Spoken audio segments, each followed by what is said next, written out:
بسم اللہ الرحمن الرحیم۔ السلام علیکم۔ Learn Urdu with Mrs Sadia Farhan سے میں اردو گرامر کے ساتھ حاضر ہوں۔ اگر آپ میرے چینل پہ نئے ہیں تو میرے چینل کو سبسکرائب ضرور کر دیجئے اور ساتھ ہی بیل کے بٹن کو بھی ضرور دبا دیں۔ جیسا کہ آپ جانتے ہیں کہ اس سے پہلی ویڈیو میں ہم نے حرف، لفظ اور جملہ کے بارے میں پڑھا تھا، تو آج ہم حرف کے بارے میں جانیں گے۔ حرف کیا ہے یہ تو آپ جان ہی چکے ہیں۔ آج ہم پڑھیں گے اس کی اگلی تفصیل کہ حرف کی اقسام کون کون سی ہیں، اور ان کی تفصیل مثالوں کے ساتھ جو ہے وہ اچھی طرح دیکھیں گے تاکہ ہمیں حرف کے بارے میں پوری طرح سے علم ہو جائے۔ تو ایک دفعہ دوبارہ دیکھتے ہیں کہ گرامر کی روح سے حرف کیا ہے۔ وہ کلمہ جو اکیلا کوئی معنی نہیں رکھتا بلکہ جملے میں باہمی ربط اور تعلق کو واضح کرنے کے لیے استعمال کیا جاتا ہے، وہ حرف کہلاتا ہے۔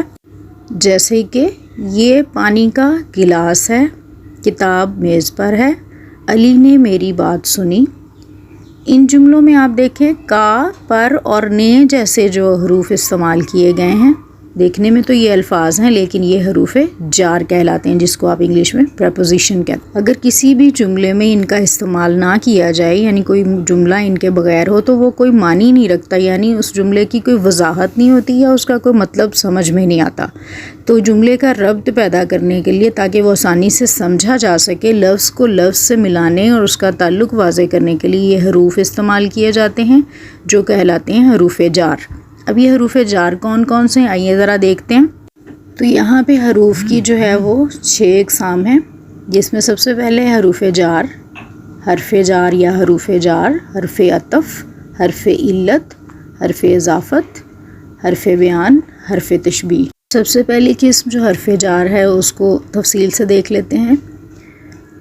فعل کا تعلق فاعل سے اور اسم کا خبر کے ساتھ تعلق پیدا کرنے کے لیے جو حروف استعمال کیے جاتے ہیں وہ حروف جار کہلاتے ہیں۔ یہ چونکہ ایک نہیں ہے اس لیے ہم حرف نہیں کہیں گے، ہم حروف کا لفظ استعمال کر رہے ہیں۔ حروف جار کو انگلش میں پریپوزیشنز کہا جاتا ہے، اور جس اسم کے ساتھ حرف جار آئے اسے اسم مجرور کہا جاتا ہے۔ اسم مجرور، ٹھیک ہے۔ مثلاً میں، سے، تک، پر، اوپر، اندر، باہر، آگے، پیچھے، اس طرح کے جو سارے الفاظ ہیں وہ حروف جار کہلاتے ہیں۔ اب دیکھتے ہیں اگلی قسم حرف عطف کہ حرف عطف کیا ہے۔ وہ حرف جو دو اسموں یا جملوں کو آپس میں ملانے کا کام کرے وہ حرف عطف کہلاتا ہے۔ واو اور لفظ اور جو ہے وہ حروف عطف کہلاتے ہیں۔ مثلاً شب و روز، استاد اور شاگرد، اور اسی طرح کی اور مثالیں۔ ان میں واو اور کا جو حرف استعمال کیا ہے وہ ہے حرف عطف۔ حرف عطف سے پہلے والے اسم کو معطوف علیہ کہا جاتا ہے اور دوسرے کو معطوف کہتے ہیں۔ اب اس کے بعد دیکھتے ہیں حرف علت کیا ہے۔ جو حرف کسی وجہ یا سبب کو ظاہر کرے اسے حرف علت کہتے ہیں۔ ان میں اس لیے، تاکہ، پس، چنانچہ، لہٰذا وغیرہ جیسے حروف جو ہیں وہ حرف علت کہلاتے ہیں۔ اس کی چند مثالیں دیکھ لیتے ہیں۔ وہ سو گیا تھا اس لیے اسکول سے لیٹ ہو گیا۔ دل لگا کر پڑھا کرو تاکہ بڑے آدمی بن سکو۔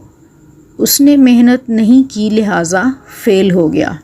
اب ان مثالوں میں اس لیے، تاکہ، لہٰذا جو ہیں وہ حروف علت تھے، یعنی وجہ بیان کر رہے ہیں۔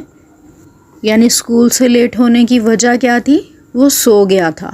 اسی طرح سے دل لگا کر پڑھو تاکہ بڑے آدمی بن سکو، یعنی بڑے آدمی بننے کی جو وجہ ہے وہ کیا ہے؟ دل لگا کر پڑھنا۔ اس طرح سے آخری جملے میں اس نے محنت نہیں کی لہٰذا فیل ہو گیا، یعنی فیل ہونے کی وجہ کیا تھی؟ محنت نہ کرنا۔ ان جملوں میں اس لیے، لہٰذا اور تاکہ کے جو الفاظ ہیں وہ وجہ بیان کر رہے ہیں۔ اس کے بعد اگلا دیکھتے ہیں حرف اضافت کیا ہوتا ہے۔ حرف اضافت وہ حروف جو دو اسموں کو آپس میں تعلق پیدا کرتے ہیں حرف اضافت کہلاتے ہیں۔ مثلاً علی کی کتاب، آمنہ کا بستہ، انسانوں کے گھر وغیرہ۔ ان جملوں میں کی، کا اور کے جو ہے وہ حرف اضافت کے طور پہ استعمال کیا گیا ہے۔ اس کے بعد اگلی قسم ہے حرف بیان۔ کسی وضاحت کے لیے جو لفظ استعمال کیا جاتا ہے، حرف استعمال کیا جاتا ہے، اسے کہتے ہیں حرف بیان، اور وہ ہوتا ہے کہ کسی جملے میں اگر کہ لفظ استعمال ہو تو وہ حرف بیان ہوتا ہے، یعنی بیان کرنے کے طور پہ وہ بیان کیا جاتا ہے۔ اس طرح جیسے علی نے بھی ایسا سوٹ خریدا جیسا کہ آپ نے. یہاں پہ کہ جو ہے وہ حرف بیان ہے. اب حروف کی اقسام میں آخری قسم دیکھتے ہیں، حرف تشبیہ.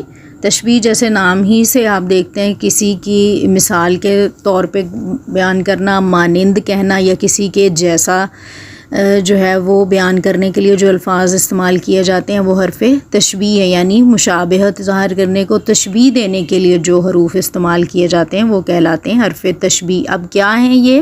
ایک چیز کو دوسری چیز جیسا ظاہر کرنے کے لیے جو حرف استعمال کیا جاتا ہے وہ کہلاتا ہے حرف تشبیہ.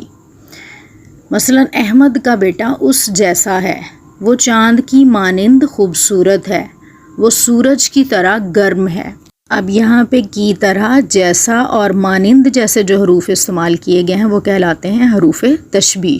امید ہے آج حروف کی جو اقسام بیان کی گئیں وہ آپ کو ان کی تفصیل اچھی طرح سے مثالوں کے ساتھ سمجھ آ گئی ہوگی. اردو گرامر کے اگلے موضوع کے ساتھ آپ کی خدمت میں دوبارہ حاضر ہوں گی. تب تک کے لیے اللہ حافظ.